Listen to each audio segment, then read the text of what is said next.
really good topics. And if you guys have any thoughts about that, just, again, raise your hand. I'll come to you, and let's talk about it. I don't think they are. I wouldn't be wearing this really cool Moonbirds NFT jacket if I did. I'm always a bull, but we'll see what everyone else thinks. So without further ado, let's bring on our stars. We've got Derek from Collab Currency. Let's go. With that sweet squiggle sweater, we're gonna have to talk about that. Yes, that's a hyper squiggle. Yeah, we're gonna talk about that. We've got Justin, our co-founder, Justin Mazel. Let's go. Hey, hey, hey, hey, hey, hey, hey. Oh man, This was leg reveal day for a lot of people, for me to you. You guys just see me from the chest up, so what's up? We've got our other co-founder, Mr. Kevin Rose. Yeah. Kevin Rose. And our very, very, very special guest. We know him as Roy. You may know him as Zeneca. Let's go. Hey. Zeneca. Welcome to 100 Proof. I'm going to kick it off to you guys now. Kev, you want to take us away? Yeah, let's do it. We're glad that you all are here. Welcome. And this is going to be a fun little roundtable discussion about the future of NFTs. Thanks for joining us, by the way. Thanks for having me. Yeah, worked out Man is nicely. in the house. How did you end up here, by the way? So my sister lives in San Diego, and it just so happened you got to get from Dubai to San Diego. You stop in LA, and I was like, oh, let me hang out for a few days. And then I found out this was happening, and you were kind enough to invite me, and here we are. Fantastic. Awesome. So how do you want to start, Derek? This is on you. Gosh, we have so many different places to take this. I mean, maybe we can just start with like an existential question, because I think this is what we've been doing all morning, just hanging out back there, shooting the shit, talking about NFTs. How are you guys feeling? Like, we are at a point in the market where things are happening. So, like, stuff is happening right now. So maybe we just go one by one and just kind of kick off the conversation with, like, a little temperature check. You want to start us off? Please. Oh, God. It is important to note that we have a live studio audience here with us, so we don't want this to be us talking at you. This is the time where we actually get to talk with other people, which is really good. I think this conversation is one that we wanted to do because it was like, do we just like report the news and what's going on, or do we address some of the things that are actually going on right now and trying to like grapple with some of that kind of stuff? So this conversation will either be luminary in 3 years or we'll be dead wrong, and that would really suck. Here's where I'm at right now, which is like, I think we're at a really interesting change and intersection of what's going on. Everything moves in cycles to an extent, and so obviously we can't predict what every cycle looks like. It's hard to say, is this the bottom? Is this as bad as it gets? Because ultimately, things can slip. Things can keep happening. I don't think, and we can dig in as we go, the same exact meta, the same exact mechanics, and the same things that worked in 2021, late 2021, 2022 are going to be the same things that it's going to look like whenever the next cycle happens or whatever that looks like. But ultimately, I am very confident about the technology. I know at Proof we've said multiple times the technology is not fundamentally broken. In fact, it does some really compelling and interesting things. That does not necessarily mean it's going to like keep repeating itself, but I really do believe in what's happening here and what we're building, and we can talk context as we go. So for me, I think it's tough in that when I think about this whole ecosystem, I oftentimes just wonder, like, what is it that is going to bring this back? Like, what's that catalyst that is really going to like light the fire for a next round? And the round isn't just the people that we have, several, let's call it 10,000 people. Sam knows the numbers on the unique wallets and whatnot. But, what's going to bring us back into that several 100,000 people and beyond, right? And I don't think it's some big media play. I'm not sure that it's like, we all thought Instagram for a hot moment, like maybe they popularized NFTs. I'm looking for that. I'm searching for that signal. Like, what is that thing that is going to flip the narrative? Because right now the narrative is that we've had this idea that people lump in meme coins, they lump in NFTs, they lump in crypto, and it has some baggage with it. All of it has some baggage. But like all of us here, I would like to think this panel believes that these are just technologies, and like nothing about the underlying technology is broken, and we're excited about the future where these take us. But unfortunately, it's whatever headlight grabbing stuff, kind of rules the day, right? Like whatever is like the biggest, like, oh my God, I can't believe this happened. This collection's down X%, or this person defrauded, is under being attacked by the SEC or whatever it may be. Like we see something new every day. So I'm always watching and just kind of paying attention to those tea leaves and saying, where is this? When is this going to flip? I don't believe we're kind of at a bottom yet. I feel like we need a little bit more time.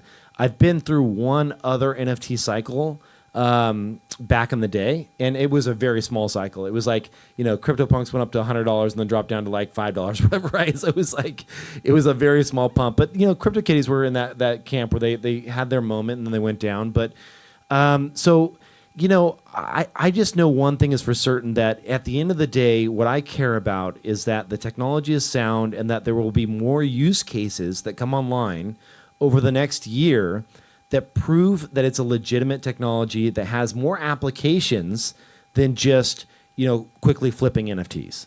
And so I think once we can get there and people can say, oh gosh, I collect wine via my NFTs and I redeem it for physical bottles when the time is right. And there's going to be, a dozen or more of those examples that come online. It'll prove that it's a valid technology, and it will no longer be like this thing that is just like, oh, that's just for the kids are playing over on the side and they're just trying to pump their bags and, don't get crushed and don't go into that market. It'll seem more sound and more solid. And so that's kind of what I'm waiting for. And I think you said to me best over text, where you're like, proof, we're good at hanging around the hoop, which is like a basketball term for like to wait to get the rebound. And like for us, it's a matter of just hanging around the hoop, just like staying there, consistently showing up day in and day out, and then just like waiting for that rebound, because it will come. So that's what I'm most excited about. And real quick on that, you did mention the idea of like you don't even think about them in terms of like people may not even know that what they're using is an NFT to be able to redeem some of those things. So as adoption happens, it's like the technology layer exists and it persists and it improves, but it's like maybe it's not people saying the word NFT every time they're doing it. Yeah, I mean, we saw this with Ticketmaster, and they are embracing the NFTs and like in the background, Reddit and like as well. Reddit as well. Yeah, you don't know, most people don't know that when their little avatars are actually NFTs. So I think we'll see more of that. It's kind of confusing in that like it's just a database, right? So in many ways it's we don't call out like, oh, like I'm using MySQL for my, like you don't talk about that. It's just the underlying tech. So, but yeah, would love your take. Yeah, no, I mean, I totally agree. I think the tech needs to and will be abstracted away before we go properly mainstream. And the way I think about it lately is like we need the chat GPT moment. Like AI has been developing for decades, and it was mostly just like nerds and scientists and really smart people, but like the public didn't really care.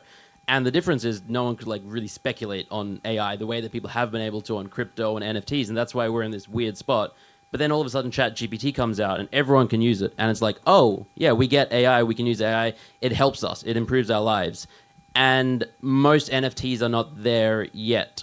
They're fun, you can collect them, there's bits and pieces of utility in pockets and people are doing cool things, but we're just not there yet. So I agree. I don't know if we're bottomed yet. We're in for like, the thing is like prices are down, but like the tech has never been better. Like people that develop, like there's so much stuff happening all the time. Account abstraction is like really going to leapfrog us forward when people can just have on their phone a wallet rather than a seed phrase and all that kind of stuff. It's like, oh, I have an app and this is my crypto wallet. That is what we need. Yeah, I love all these answers. I won't add anything additional just because I think you three said it best. I guess what comes up for me is like a slightly different question, which is what didn't work? Like what was tried over the last couple of years that that maybe like there was some initial enthusiasm around. There was like, communities or groups formed around these pockets. But now that we're looking back, now that, that we have the visibility and time has set in, what are some of the experiments that maybe like didn't work as well as we would have intended, or that we thought they would have? I have thoughts. Yeah, please. Amanda, Stevie, she's got thoughts. I think that the beauty, the thing that really drew me into the space was the rise of punks and the rise of squiggles, how slowly that happened with no promise of anything, of just natural discovery and naturally, like, people are just collecting it. I think NFTs right now have an amazing use case for just collectability. The tech is not 100% there in terms of like mainstream adoption, and I totally get that. But the best NFTs that I think have the biggest, longest staying power are just collectibles. So what I do think I see is maybe the market not speculating so much on those. Maybe the floor price goes down a little bit on some of those sort of collectibles, but those stick around, because what didn't work is really this promise of utility. This promise of you hold this thing and you'll get more things. You know, I know that at Proof, of course, we're trying to do that, and I get that. But what we're also kind of pivoting to is allowing you to collect art that will have a real meaning one day in the future, or even today, right? If you get lucky enough, and you could actually, you know, have something that's super valuable immediately. But I think that what I want to see more of is the people who are just here to collect and enjoy it. That may mean that they need to collect less things because you don't want to like overextend yourself. But I think that just embracing that whole thing of like, I'm proud to own this thing. And that's all I care about. And I want to champion the artist or the team behind it. And I want everyone to understand and value that slowly over time, and let that sort of value accrue. And I also see like utility with things like Ticketmaster and all these other companies.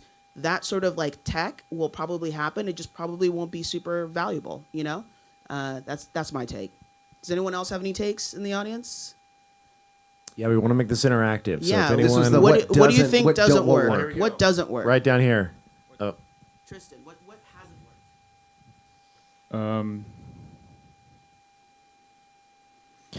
I think that, so I think it's important to say what doesn't work by talking about what is inherently valuable to the tech. So blockchain technology is just a trust minimized database. Like, that's all that it is.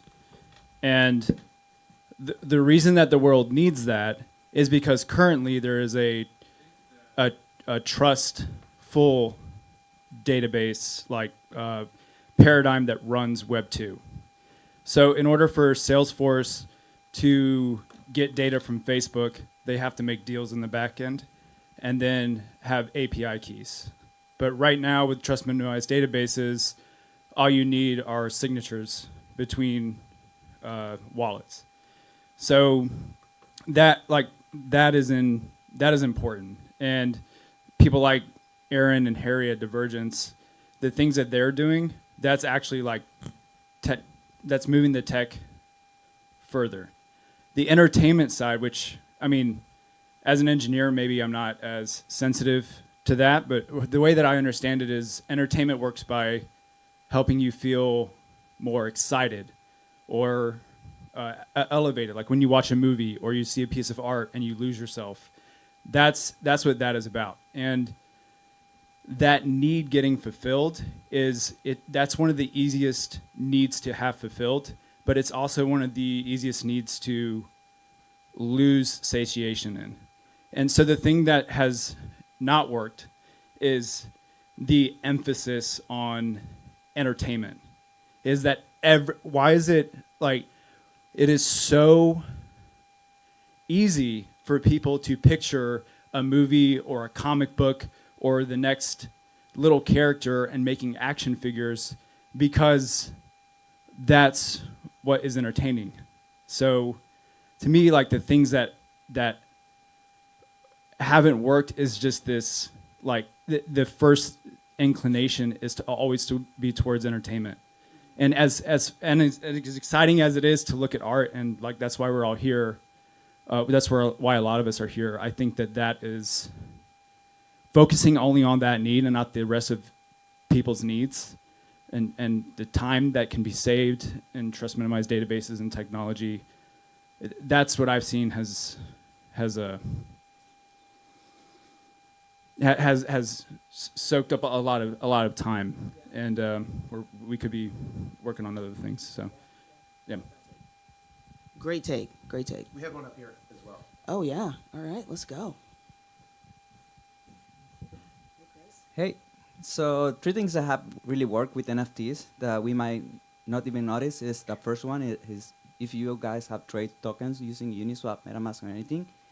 So concentrated liquidity works with NFTs. So when you create a pool of liquidity, actually you're creating NFT, and everyone is using it without knowing it's an NFT.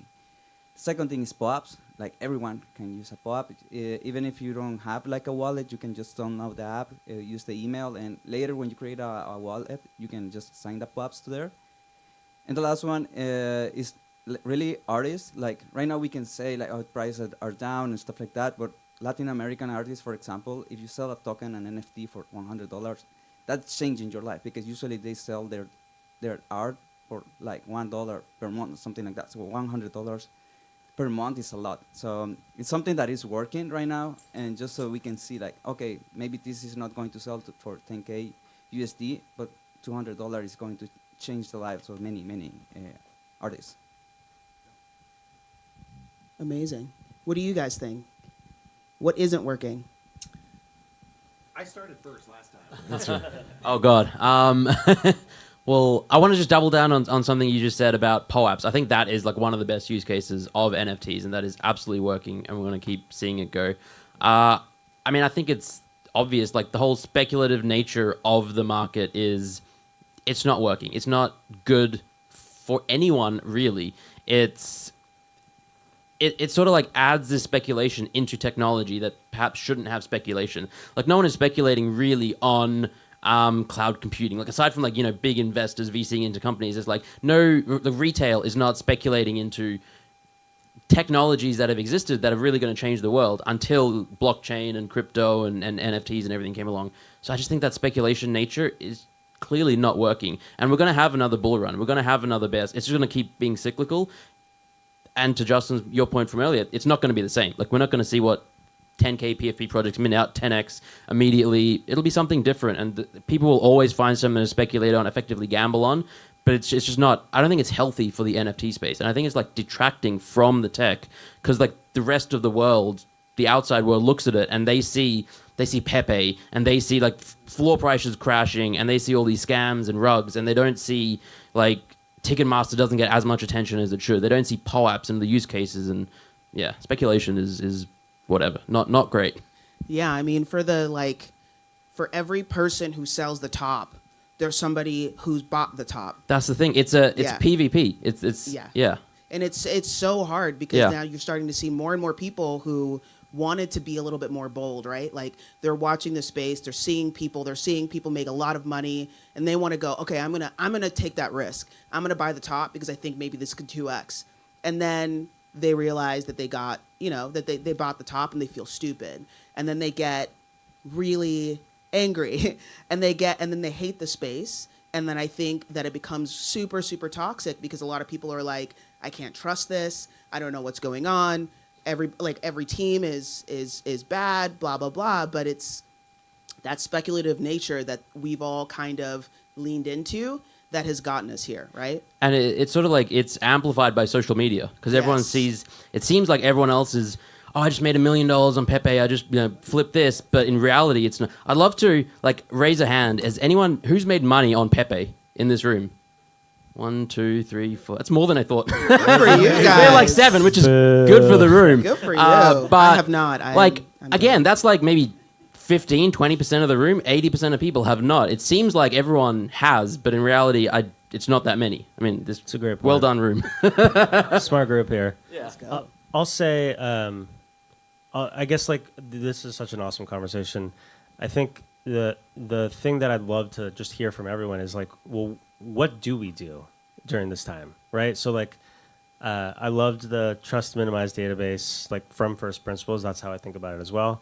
I know what I do is I'm a venture investor, so I work with 120 projects that are building at the bleeding edge of this technology across things like gaming and fashion and infrastructure and social and art and collectibles and picks and shovels projects and money markets. And I talk with them every day.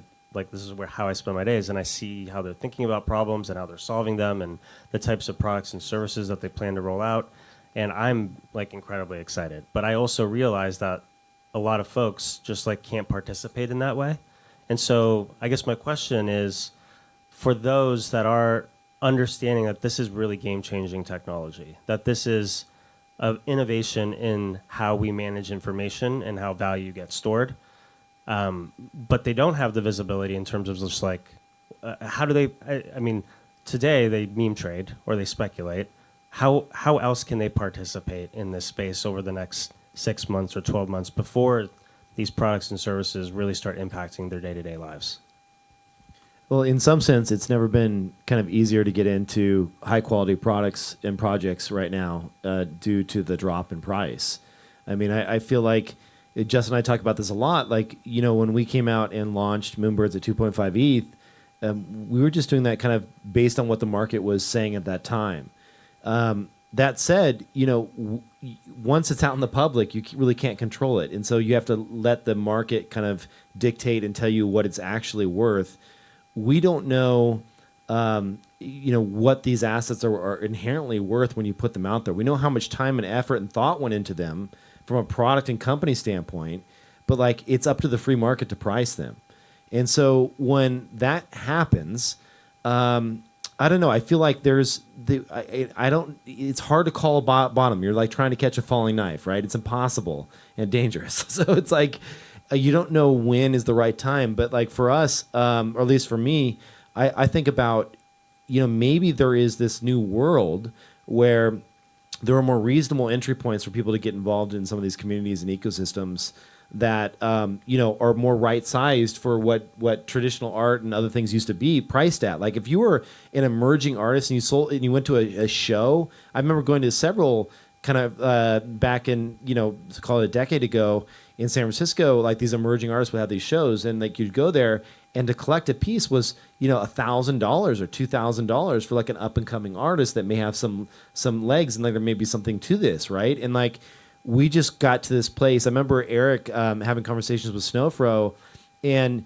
you know, I'm sure he would say this on stage. It was a little bit concerning when every single Art Blocks platform was being gassed out and crazy, and every single drop was just going for, you know, this insane amount of money, and to return to a little bit of norm of what it should be, where not every project sells out, like, and that's okay. That's just the nature of the business, and like that means that, you know, you either created too many pieces and there wasn't the demand, or, you know, you have to go and do some more brand building and just grow from there. And I think that's a more healthy environment. I'm excited to start there. And we had this huge ramp, and now we're down, but like we'll start there and we'll build slowly from there.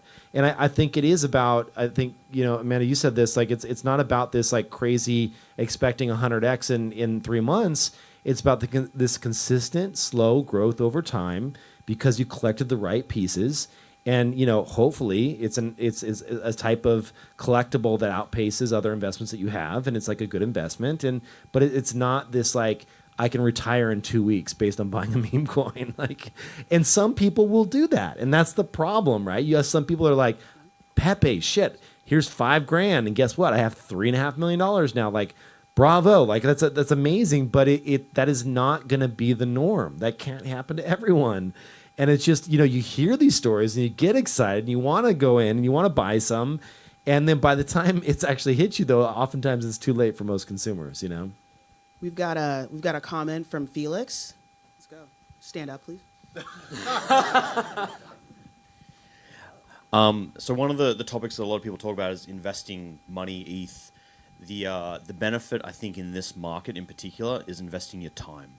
And that's arguably your more valuable asset, right? Like everyone's busy in this, you know, digital age, and investing money and then disappearing and, you know, trying to catch whitelists and drops and missing stuff and blah blah blah, and the infinite regret aspect. Investing your time, what you put in good communities is really what you're going to get out. And I think it's a testament to this group here. We've got 40 odd people in this room that are getting utility. They're getting value. This is an experience that, you know, technically money can buy, but like you're part of an exclusive community, and this is one of many things that Proof's done, and there's many communities that have done that. But by investing your time, like, sure, you may not 2x your dollar value, but the cost of entry may be worth it with whatever you get out of it, experience-wise, network-wise. There's so much more to it. So I think in these kind of trying markets financially, if you're doubling down on your energy and time and connections, like that's where, in my opinion, the alpha is, so to speak. That's a great point. There's we didn't have a lot of this when I was growing up in San Francisco, but in Los Angeles, there's a lot of these like little tiny communities and these little clubs that you can sign up for, and you pay X number of dollars per year to be a member of these like little private clubs. And essentially, that's what we're doing with NFTs, right? And it's like when you go to one of these, you bump into other people. They're like-minded individuals, hopefully. And you connect, you create together, you learn from each other, you create new friendships, and like there is a ton of value, and that often leads to other things. Like the number of times that I've made a friend that has later led to an angel investment or something else, it's like it's just the way that networking works and like professional networking works. And so I'm really excited. I had a fantastic time with all of you that came out last night, by the way. That was so much fun. We did a small little meetup, and it was just like, that to me is like we need to do more of those, like these small little community meetups where we're talking about what's going on. We're talking about great artists. There were some great artists at the gathering last night, and they hand you their business card and they've got some of their artwork, and I'm like, oh, I've never seen your stuff before. Let me go check it out afterwards. And it's like, it's these types of connections where you'll be like, I was in the room. You always hear these stories about these old school art collectors in New York. They're like, I was in the room with so-and-so artist, right? And they have these old pictures from just a few decades ago. And you're like, holy shit, like this was a small group community that was there when these great artists were creating artworks that they were selling for next to nothing, right? And like my hope and my dream is that we're not done with finding the next Snow Froze or X copies or whatever. There'll be many, many, many more. And let's bring them into the fold here. Yeah. Oh, no. Go ahead. Were you going to say something? Well, I was just going to say there was something, Felix, that you mentioned that I think really stuck out to me, which is the idea of like right-sizing the community around like a common purpose or a common goal. And I know you kind of touched on that. And it's like there was a time in this industry and in this space where it was like everything was up and to the right.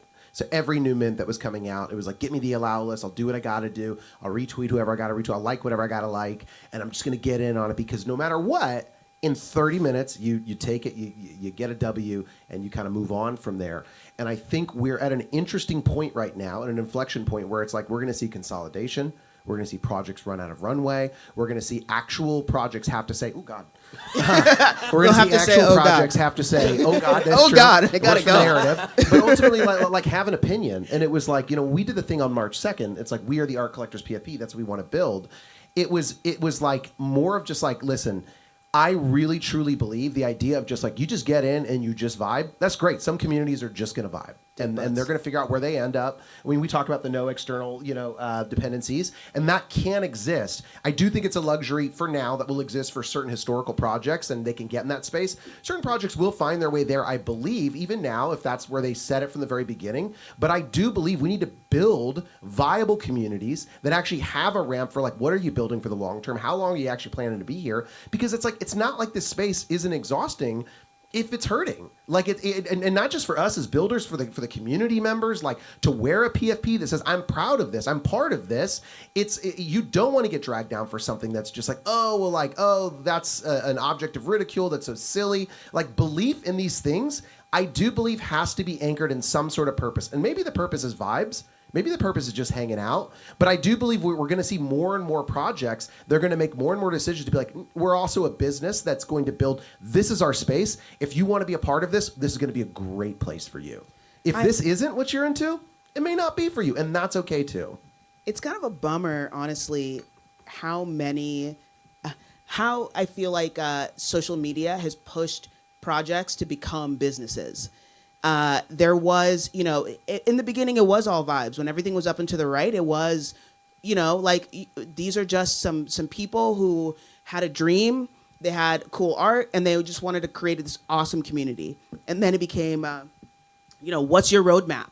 That was the initial part. What's your roadmap? What are you building? It's like October 2021. It was all roadmaps, baby. Yeah, it was all roadmaps, right? And then everyone would like make up some crap that like wasn't actually going to hold them to anything. We're going to rebuild a game that you played on your Nokia, but it's going to be with your character. Oh, that's sass. a lot of people do. That's But I'm just saying, like, no, but ultimately, seriously, there is that it was, part of it where it's like, yeah, the roadmap got to be what's low hanging fruit, what can we do? And some of them were very ostentatious and very big. Obviously, even us like had things where like, hey, we're going to build this version of it that makes sense. Right now, that's not what the market calls for, and that's not the right product to build. It would have been easier to just build that and ship it and just be like, hey, let's dust our hands off. We did exactly what we said we're going to do. Let's call it. Yeah. But we know when it's not that. That's not the viable strategy for how to be here. that was one of the big things that we had. I'm curious how you tackle this as a community as well. Is like, you have these people inside of your community that they want to have answers. They want to know like what is the next, X number of months going to look like.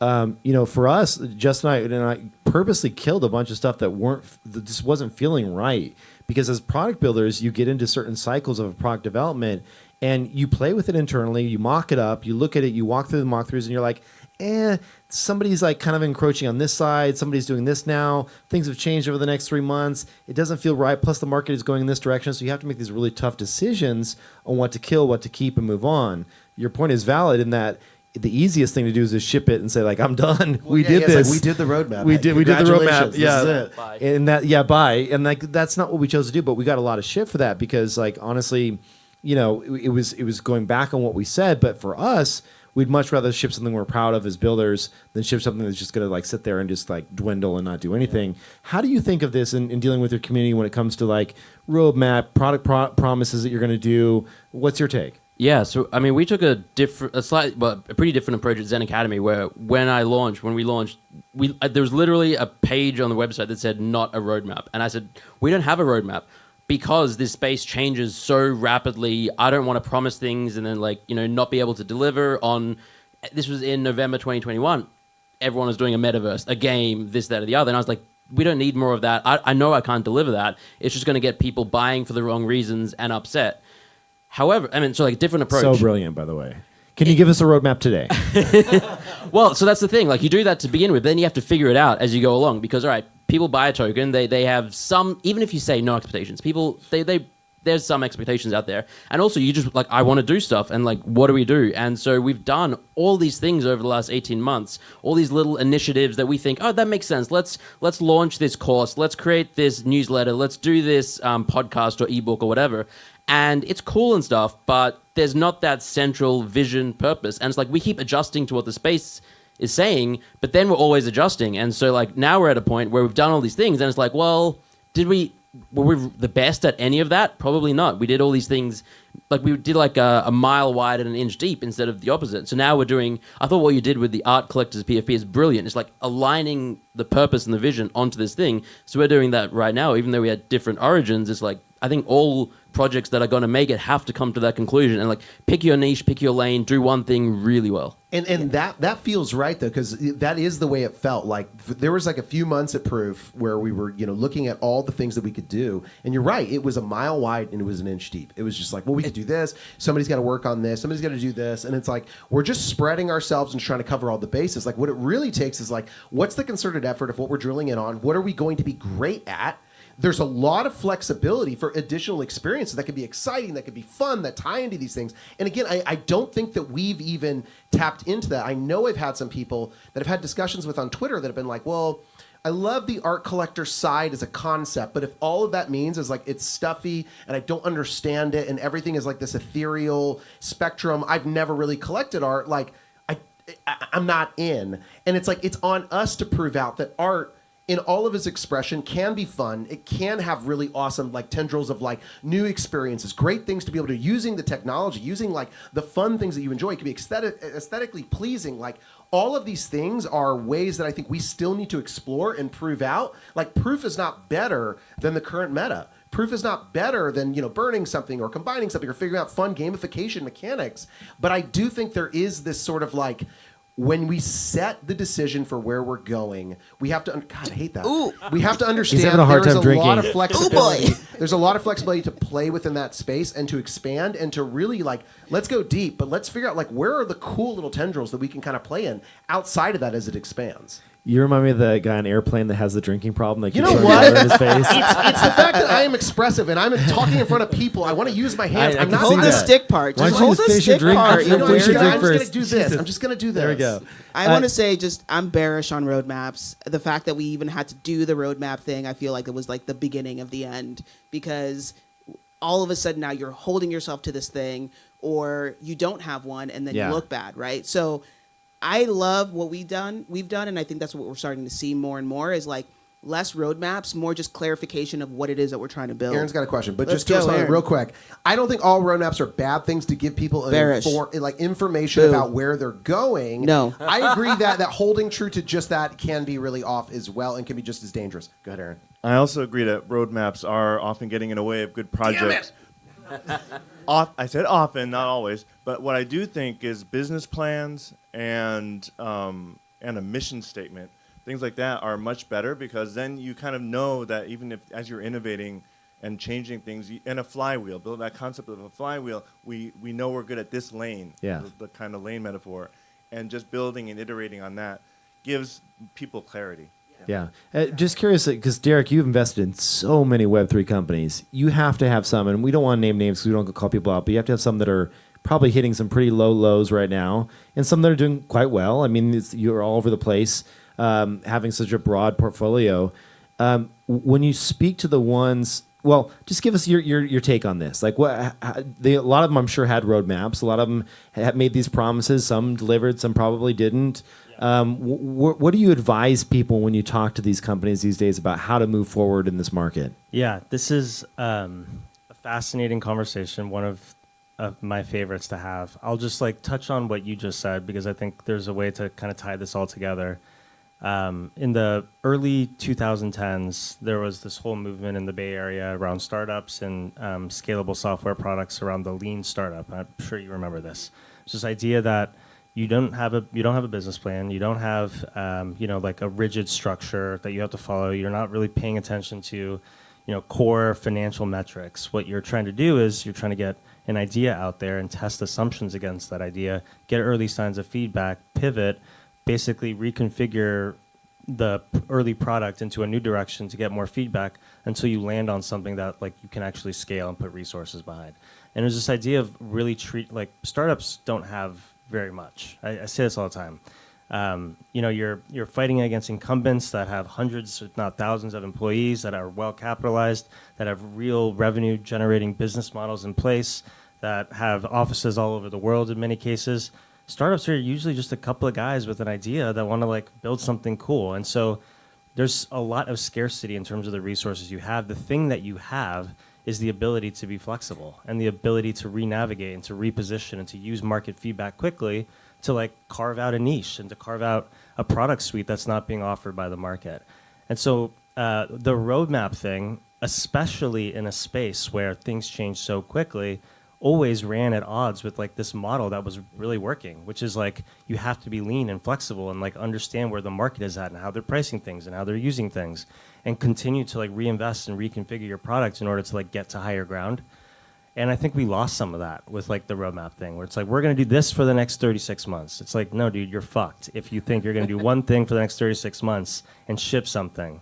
Yeah, go ahead. I was just going to say, even within this space, we've seen that play out. I mean, if you look at OpenSea, grew to hundreds of people. I don't know what there are now. There was 500 or something one time I heard. You're talking the staff. Yeah, the staff. Oh, yeah, interesting. the staff. And then became this juggernaut in the industry. And then Blur just comes in and no roadmap, just boom, boom, boom, boom, boom. Iterative cycles of just releases that are just picking away Totally. and just eating their lunch every single day because they're so nimble. Blur was on. I mean, you people don't see this, but Blur was on the ground talking to their core audience every single day, every single hour. Zeneca knows. Yeah. They were trying to figure out exactly what behaviors they could build for, and they were doing it inch by inch. And they did it on every vector of the product to eventually ship something that went live. That was a 10x improvement on the behaviors that we're currently built for. This is this technology is very humbling. I think we have a lot of assumptions on it's gonna win. I'm fully pilled and have been for many, many, many years. It's gonna this technology is such an improvement on the way previous data, information, value was organized. But I think a lot of people have assumptions on what that's gonna look like at the earliest stages that end up not being quite complete or being a little bit different or askew from how steady state products can get built and scale. And so you have to really be humble when you're operating at the bleeding edge.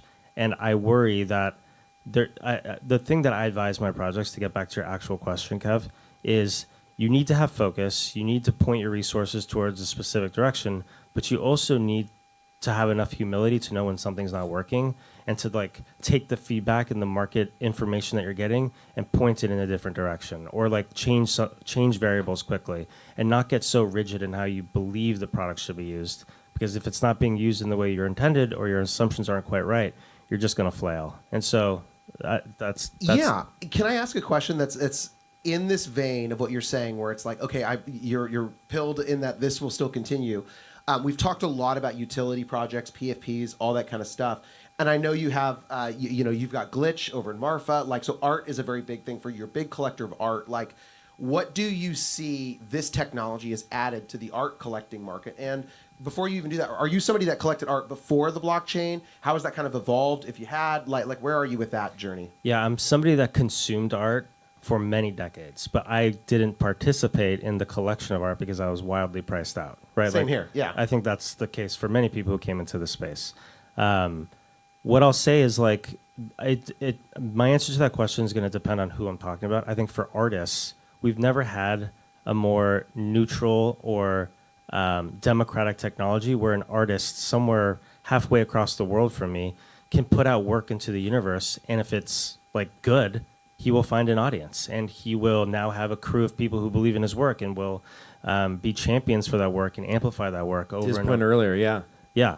I mean, and it can happen on a global database that runs 24/7 where, digital objects can have value. It's like that didn't exist before, and that's a huge unlock.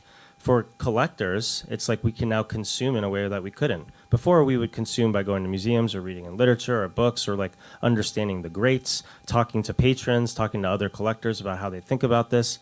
No, we can actually collect this stuff because we're finding and sourcing.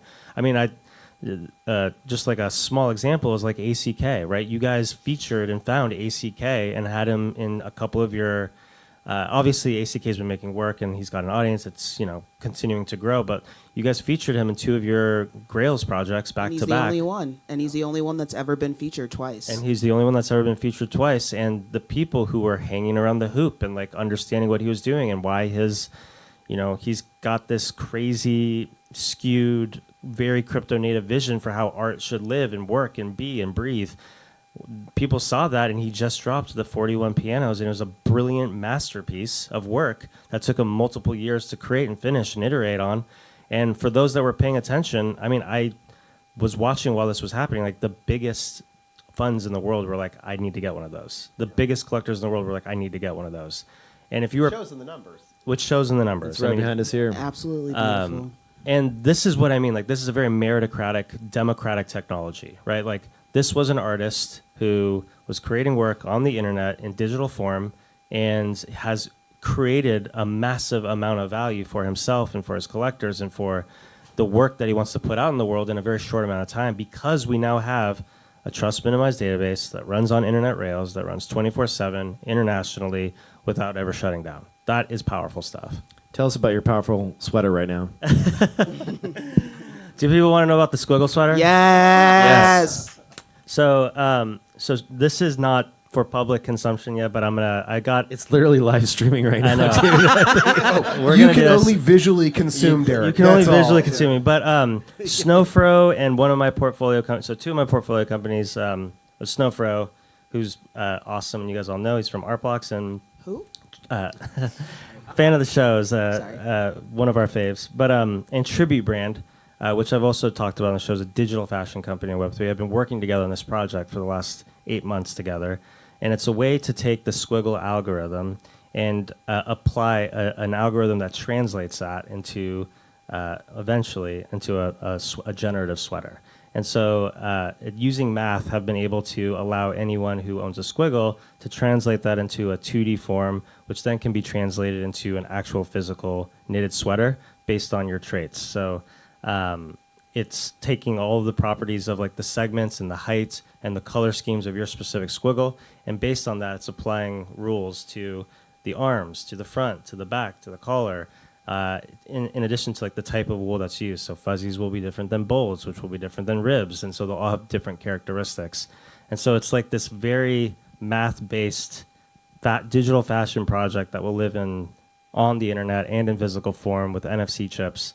That's taken a long time to figure out, but they did it, and this is a prototype, and they'll be announcing the full project later this month. But this is the kind of shit that's like, we're still in like the parking lot of the first inning of a very big baseball game, right? Like there are brilliant people out there working at the very bleeding edges of this technology to come up with real consumer products, real stuff across every category of value, whether it's gaming or art or fashion or culture or infrastructure or finance or money or whatever it is. And we're not going to see all those results right away. It's going to take some time. And so, but isn't that the interesting thing is like, so like, let's say, I know it's a loaded word, but like meritocracy, which is like the best idea or the best project or whatever it is, can win on these things. Like there's no doubting that like talent is equally distributed in the world. There are people in crazy cultures all over the world that you have not been to that have incredible artists, incredible creators, incredible storytellers, building amazing things. But for so long, I think this is the crazy thing about democratization of this kind of stuff is it's like, what does it look like now in a world where somebody who like didn't traditionally work in for like, this is the artiste kind of vibe. This is the person who should be able to, this person doesn't know these people. They can't do this. Oh, well, they didn't like bend the knee to this organization. Now it's like, we do have people that are publishing work. And guess what? They just happen to be a young person who lives, I don't know, in Michigan today. And it's like, that's incredible. This person did need to be located in New York and have to know this connection and that connection. And that's in, like traditional fine art, that's in film. Like, I think that to me is the thing that like, I am so excited about the beginning of this conversation because creators from all over the world finally have opportunity to pursue these things. Like some of the greatest artists we may never know because they never had the financial ability to be able to pursue their art. They never had the ability because they didn't know the right people. They didn't make the right innings on these things. But it's like now to be able to do these things, we're finding and discovering brand new people. And it's not that Web3 should box out anybody who other people that make great art. Of course there are people that make great art. But new voices coming into this conversation, we are all better for that. Whether it's fine art, whether it's film, whether it's poetry, like I don't even know, but like I love the idea that there are new voices here that have never been seen, never been heard before. And if we lose that here and just go back to an old world model where you just have to go through the traditional methods and that's the only way to get there, I think we lose so many great voices in the future of what we're building here.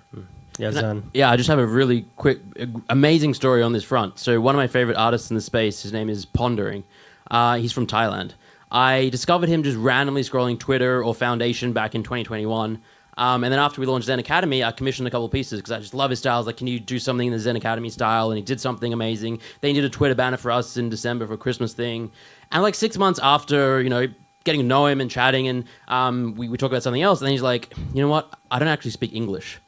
I'm like, wait, what? He was using Google Translate this whole time. Oh, and I'm like, this is it. This is bringing the world smaller and closer together. And now he's doing our PFP. It's just like, it's this. And he has his brother in conversations because his brother is translating for, it's just, it's what it's all about. Yeah. Tell me more about your PFP.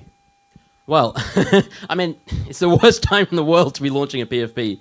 But yeah, here we go, Pondering. It's so beautiful. He does these worlds. So our PFP, our community, the lore is like this magical futuristic vibe, which I think he encompasses perfectly. And I mean, the PFP we're doing because when we launched in 2021, I did not want to do a PFP. I was like, there's enough PFPs, and this is in 2021, enough PFPs out there. Let's just do a token, membership, etc. But then after the community formed, I realized how great, and I think with Proof, you have the same thing. No one's going to use a Proof Pass as their PFP on Twitter. And it's a great way to like bring people together on social media to identify with. So with that, we're like, you know what, we'll do one. We're not going to make it some crazy thing. Again, low expectations. We just want to give our community some great art so that if they so choose, they can use it to represent themselves. And in the next couple of months, we haven't shared too much of what he's done, but they're looking amazing. It's awesome. 40 ETH, here we come. God, no. All right. Should we take questions? Let's do it. Let's do a couple questions and we'll wrap things up. Any questions or comments, actually? Yeah, you don't have to ask us. You can also just give your knowledge. Any alpha? I think people are pretty good. All right. Benjamin, you got a question up here? No, but I can come up with one on the spot, I guess. Ben's been doing some of the Proof DeFi videos. So he was in town and stopped on by. Thanks for dropping in, Ben. Thanks for having me, guys. I think what I kind of wrestle with is like, how do you talk about these things to people who aren't crypto native? And you guys all have like professional backgrounds in stuff before this. So I don't know, I've just been having a lot of conversations with people being like, well, how does this actually like relate to my life? Like, how do I actually make sense of this? Cool, you have some JPEGs, like I get even the idea of a digital object. Like I can own stuff on the internet, that seems cool. But like, when does it start to really matter? When does rubber hit the road? We've touched on it a bit, right? Like the Ticketmaster stuff, and there's some other things there. But I'd be curious, like, what's the 30-second, 60-second take when you're at a dinner party? Like, how do you talk about that to new people? Zeneca, you want to kick us off? Wow, it's a good question. I mean, the one thing I think a lot of people struggle with is digital ownership, and some people get it and some people don't. And my go-to question, which I stole from someone else, is you ask people who they're like, why would you own a digital object? It doesn't make sense. I like physical. It's like, do you have an email address? That's like, yes. Okay, that's yours, right? You own it. You have access to it. No one else. That begins to get the wheels turning, and then I usually go down, like, it's hard to do in 30, 60 seconds, the whole decentralization thing, but you're like, governments freezing assets and stuff. Well, okay, if you want to avoid that, this is one of the preventative measures. Yeah, well said. Yeah, I take a similar approach, which is like, I actually try to find out as much as I can about them. Like, what do they do? I mean, everybody on planet Earth at this point, I think, like, there's 5 billion people that use some form of social media. Like, everyone has an email account. People are using different forms of technology. So everyone, for the most part, that you come across on planet Earth is interacting with digital stuff. And so I try to learn a little bit about them. Like, what do they do on the internet? Are they playing games? Well, I can talk about the value props of, digital objects being owned in a game and not being rugged, and how you can use that for, to buy and sell and do things that people have behaviorally been doing using eBay for the last 2 decades. Or maybe they're into art, and I can talk a little bit about, the fact that we now have a ledger that allows us to wrap scarcity around a digital object and build property rights on top, which can replicate the contemporary art market in physical form, but now in digital form. Or maybe they, are just like my mom and just like use email, right? And, I can talk about how, we've always had digital scarcity in email form, right? Like, there's a reason why my mom's email has like 10 numbers after it. It's because the other ones were taken. Like, somebody owns the one that she couldn't have. And so this is just a technology that upgrades the formatting of how people have been interacting with digital stuff. And so the way I have found to be most effective is just to talk about it from first principles on a grade that they understand. Yeah, for me, it's always comes back to never bet against the inevitable and technology in general. And, if you just had to imagine for a second that we were just going to build something from scratch. You have a brand new nation you're just launching for the first time. Are you going to go out and start ordering printing presses to create your currency? Or are you going to create an app that makes it long Gutenberg, digital and simple? Yeah, and then the same is true with art as well. I mean, I think that, it's like, do we want to always say that canvas is going to be canvas, or do we want to say that canvas can be living and breathing and changing and evolving over time and transportable and not have to worry about fires? And there's so many advantages. And historically, if you go back and look at the advent of actual canvas, there were so many initial artists that were against it because they thought painting on walls and painting on wood planks was a way better, more permanent solution than actually moving to canvas. And what is this portable stuff all about? It could be copied, and there was all this hate against canvas when it came out. And I was like, oh my God, we're seeing that all over again, except in Discord this time. But it's one of those things where it's certainly reminds me of seeing the Tesla in the early days, where you're just there is no doubt that this unlocks so much more creativity that it is the future. And it's just the question is, with Tesla, when they launched and their stock was nothing, it was a 7-year, 10-year roadmap to actually get to the car that they wanted, that all consumers wanted, that had them, really pop up. I said Cybertruck. It was the Cybertruck. car. Is that what you want? Is that what you're getting? No, I was just kidding. I'm on the wait list for the Cybertruck. Are you? Oh, Of yeah. course you are. Look at so this guy. freaking There's no way cool. he's not on a Cybertruck wait list. Of Look at this course guy. he's not. You look like more of a Cybertruck guy than I do. Why is that messed up? You're all swole and shit. You look like a Cybertruck guy. Sorry, we got off topic. This is what we do actually up in the office upstairs. Mao told me to do this, so this is Mao's fault. Sorry, he told me to just chirp. I love it. I love the chirping. How are we on time, Mal? We good? Wrap it up. Okay. Any final thoughts before we go? I actually wanted to kind of jump in on that. Yes, It's please. I think it's really it makes a lot of sense that as we started getting into bear, the art market started ramping up. You know, as we started getting into the bear market, a lot of people were like, what are we actually here for? What actually could stick around? And it made sense that all of a sudden we had this art meta ramp up. And I know that floors are a little bit down now, but that sort of initial reaction to the market of like, let me consume art, let me buy art while things are going down, I think is incredibly telling to one of the absolute no-brainer reasons for the blockchain. And I'm just like, whatever happens with the rest of the market, like it just feels like art is one thing that you can kind of guarantee on this whole space, right? Like the idea of the blockchain and proving provenance, all of those things are already kind of deeply into the space. And it just makes me super excited for the future of like what it is that people have really legitimized and what it is that we could be doing in the space with art. So like, again, like I just wanted to say like, I'm just super bullish on that concept because it feels like the strongest one, especially since when you're trying to explain what is it about, like how can you onboard somebody? The easiest way goes to art. That's the easiest one to kind of understand.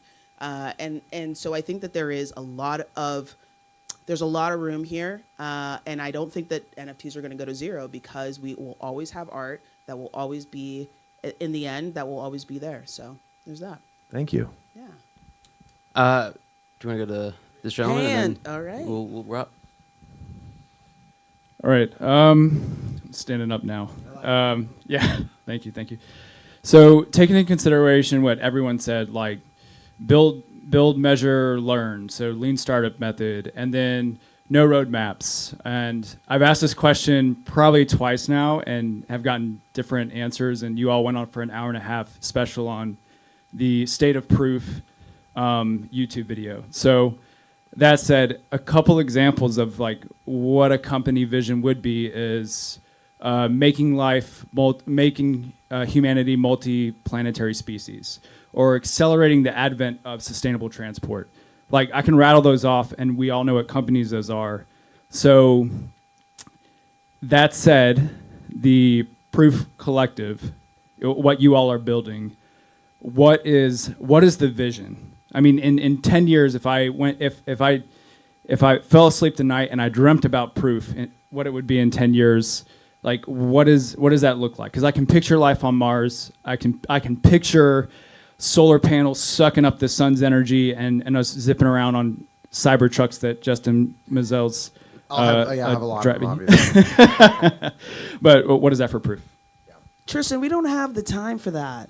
Tristan, we don't have the time to break that down, do we? I think Justin is so good at this, giving the short answer, and then I can give a little bit of added on top of that. I've got We still do believe, and we hold fast to what Amanda had alluded to earlier, which is like we believe in art, and we believe that like the collection of that being part of the conversation is ultimately what truly is what fires us up in the morning. And so we did this workshop as our leadership team and our exec team, and really just trying to figure out like, okay, we have this huge explosion, a lot of like really fantastic members join the community, multiple communities that are growing and they're very large. And so ultimately like in that, it's very easy to get caught up in that and just start leaning into whatever the current meta is. How do we, get the floor price to pump? How do we do these kinds of things? And ultimately what I think it really takes, and again, this is not because everything is perfect, but what it takes is us slowing down for a second and saying, what is it we believe in? What is it we're passionate about? What is the reason that we get up every morning and we come to work? And for us, what united Kevin and I from the very beginning, before we called it the Proof Collective, before we had a digital card that existed, it was our love of art. And for me, my background is coming in, by way of more of the design route. So I'm not a fine artist. I never considered myself one. It was a world I didn't understand. But what the blockchain enabled for me was the first time I could ever be a patron of somebody I believed in and said, I love what you're creating. And I get that this isn't hosted in the Guggenheim. I get that this isn't hosted in the MoMA at this point. But if I can just be a part of this journey and take part in owning something that feels like I'm a part of not only your journey, but now it's mine to be able to hold on to, That means everything to me. And that changed the game and my understanding of digital collectibles in a very big way. Kevin had already been working in this space, had already been, kind of doing the podcast. And I know you were on with the Modern Finance, which at the time I just kind of joined as a designer.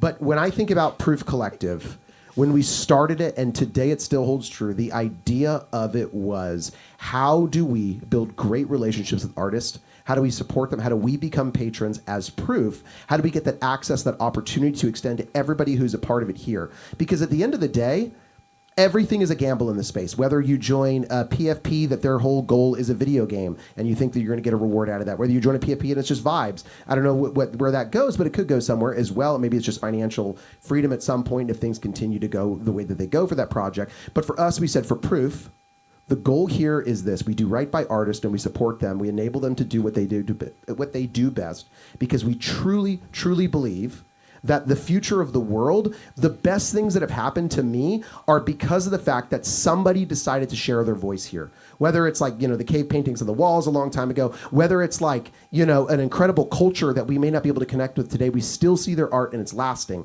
and it matters. And so to me, when I look at the world here, I think about every time a country is taken over, every time we want to squash anybody's dreams and their aspirations, the first thing to go is art. That's the first thing to go. We destroy monuments. We destroy the things that united a culture. And so as we look at like what this is on the precipice, in my mind, I see this idea of like, we're uniting.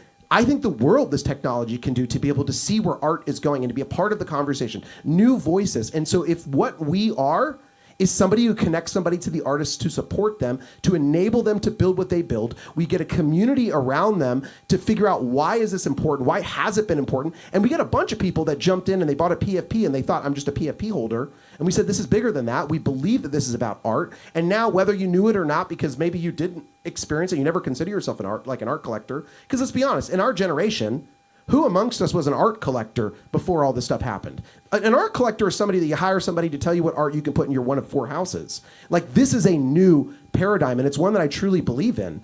And so what I hope that Proof continues to build is a great relationship to support artists, a great community to come by and to continue to be a part of that, to be patrons. I hope that we all win in that scenario. We build a great ecosystem with access, opportunity for everybody who's a part of it, and I think we build a very big family that cares deeply about our impact on this world and why art matters. And honestly, there's going to be fun experiences, there's going to be gamified experiences, there's going to be fun things to do if you're not yet sold on it, but you're like, I don't know, I'm kind of art curious, but I don't really get how all this. That's okay. We'll work with you on that. But I really believe in telling these stories and sharing in this journey, we can build something incredible here. And I think it's an open road. I really, truly do. Yeah, I'm sorry I kind of spieled there. No, that's why I tapped you to say it. Yeah. Let's go. So I think the icing on the cake that I'll add to that is that, art in my mind is like the kids' bowling alley kind of bumpers that you throw up and you say, okay, we have to go between these two things to eventually hit the pins, right? And for us, what we want to do is also not just be the boring art project. We want to we want you to know that we're still a lean startup. We can still pivot into some crazy new fun directions as long as we're within the lane, right? And so we have art as our lane, but we want to try some crazy shit along the way. And so I think that is, when I think about all of the great startups that I've seen, whether it be, Bourbon eventually 6 months later becoming Instagram, or the podcasting app before it became Twitter, these were companies that spent a year working on something and finally found their thing. And they're like, okay, this is what I'm going after. So just make sure you have in the back of your head that we're a startup. We're still a little over a year into this whole thing. And so we got to stay nimble, to your point, and we have to go and try wild and bold new ideas, because it's too early to say, oh, we're just going to do art drops and that's it. We call it. We're done. Okay, that's it. Like, that's not exciting to any of us in this room. Like, we can do that, and that'll be great. And all of us will look back over the next 10 years and be like, hey, we collected some great art, but I think there's more here. And that's what I get excited about, is like, what else can we do in this market that is bigger and bolder and more exciting? And we're also here for that as well. Well said by both of you. Zen, you want to close us out? Wow, yeah. I mean, yeah, that was amazingly said. Something I've been thinking about, and it's basically I've said before, is like, if you want to thrive in this space, NFTs, Web3, crypto, blockchain, the most important thing, arguably the only thing you have to do, is just survive. And I see so many people, they're they lose all their money and they leave, or they get mentally burnt out. They just check out because they get burned out. There's just too much hecticness happening, and we're in this bear market now. We've been in this bear market for a year. There's like 40 people here. It's amazing to see. Like, this is an incredible turnout. And like I see it all the time on Twitter Spaces, in Discord, the people who are still turning up now is like, these are the people and the connections, the network, to Felix's point. Like, this is where you make those connections. And, you know, it doesn't mean in 3 years' time you're going to buy something that's going to be worth $1 million. But like, you might have someone that introduces you to an angel opportunity or a VC, or someone that you're going to co-found a project with, or someone that you might find a job for a company. You might end up working for Proof. It's just like, this is where the opportunities happen. Felix. And it's Felix, yes. Felix joined Proof as of Congrats, a congrats. week ago. Yeah, so just survive. It's what it's all about, I think. And buy your PFP.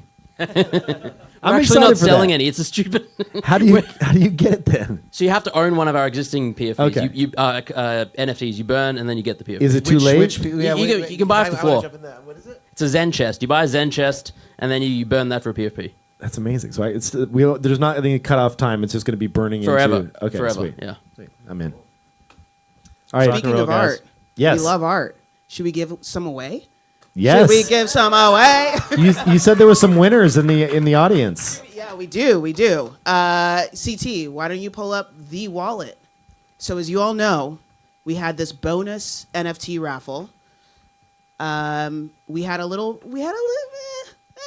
Don't worry about what happened, but we had some multiples of in the Diamond exhibition. And so to thank everyone for their patience while we reshuffled everything, we added a bonus NFT raffle. We have the winners. So what we're going to do is we pulled them randomly, obviously, and then in the order that we pulled them, we are gifting these wallets a bunch of different NFTs, as you can see here.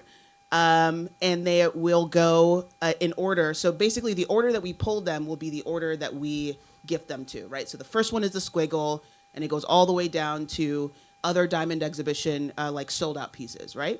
So we're gonna go from most valuable according to floor price to least valuable. I don't know if we're gonna do this whole thing. Is it just you reading wallet addresses? No, Long form? I have their proof names. Okay, I I have just their wanna make Twitter sure. names. 0, Oh, X, 5, 4. I'm gonna step out a little bit. We don't have that. We have them all. We have them all. So the winner of the squiggle. Let's look at the squiggle. That's a beautiful squiggle. That is a beautiful Jesus, squiggle. I'm jealous. The winner of that squiggle is Z Consortium, ZIE. We know him. He's an active member in our community. Congratulations, Z. Let's go. The next thing that we have to give away is the wall. That's Tyler Hobbs' beautiful Grail piece. Gorgeous piece. Who wins that? That goes to jcode.eth. Jcode, I think he's an oddity too, which is amazing. But he participated in the Diamond exhibition, and he now has a beautiful Tyler Hobbs the wall. Then we've got two beeples. Who won the two beeples? Their proof names are Stimulatus. Okay, this is hard. All right, Stimulatus, that's his name, and Hut of Lava. Congratulations. Let's go. Remember Now this one, we're Kev? giving away some Remember that? moonbirds. Some moonbirds. First winner That long beak. of the moonbird I fucking knew you'd say something. is Never Too Late. All right. You already have 24 moonbirds, and now you have 25 moonbirds. Let's go. Congratulations. I'm not sure if that's actually the moonbird you got. Wait. 4241? Yep, that's yours. Moonbird 6838. Short beak. That's a beautiful beak right there. That's a beautiful little stubby beak. We love it. Borbondo. Congratulations, Borbondo. What? Should we just keep this going? We're just going to keep this I would going? just say, We're well, gonna keep how many this- more do we have to do? We have 40 45. to give away. Are you serious? Yeah, No, we certainly can't. yeah. Anyone else in the Let me see if audience? there's anyone in this audience. I can't. Please submit your wallet addresses on paper. We'll fold them and try and coordinate them. I'm gonna look. Mulligan won one. Mulligan did? Congratulations. How is it He won a Mulligan always Moonbird. wins stuff? He won a Moonbird. He's such a cheater. Shat won a Moonbird. Shat won the Lucrece Grail. Shat won the Grail. He did not win a Moonbird. I'm so sorry. I'm Oh, too messing late. this You whole said thing it. up. Yeah, you know what? I'll just give you my Moonbird. It's fine, Shat. It's fine. All right. Who won the 0xDGB? That's such a good one. The Penthouse. S2GE. We got two of them. S2GE and Ching won a Moonbird. Congratulations. I mean, Oh, boy. OXDGB. We're just giving out more Moonbirds every time. I'm sorry. That's gonna 25% go Mimosa. straight out Amanda of, is giving out that's Moonbirds gonna go left and straight out of right. Kevin's wallet. Yeah. My apologies. Who won the Cryptodes? DHRU. Congrats. These are all people I know, which is amazing. It's amazing. I'm trying to. We can post the rest in Discord, too. We We'll don't have to pull go the rest. through Of course we all will. today, but Omri's Omri. is he here? He's here this week. He was here. I last saw him night, last yeah. night. He's at Disneyland. So he he won an doesn't win. oddity. He doesn't won win. an He didn't oddity. come. Congratulations to Omri. I'm trying to think of other people who are here that I can pull. so we're going to have this entire list posted on our announcement channel, right? Yes, we will. All right, we have sweet. this whole list. We're gonna do it. Yeah, you know what? This isn't This is a gratuitous, lot. right? This is a This- lot. this We don't is- have to do this, especially if you don't win. You have to clap for people. That sucks. That Yeah. sucks. But congratulations to Never Too Late and to Omri for coming out and winning. We did that on purpose. Just kidding. We did it. Congratulations, guys. Awesome. This has been a great 100 Proof. Thank you all. So Thank good to you. see you and have you on the show. And yeah, we'll See you next week. See you next week. Thanks all.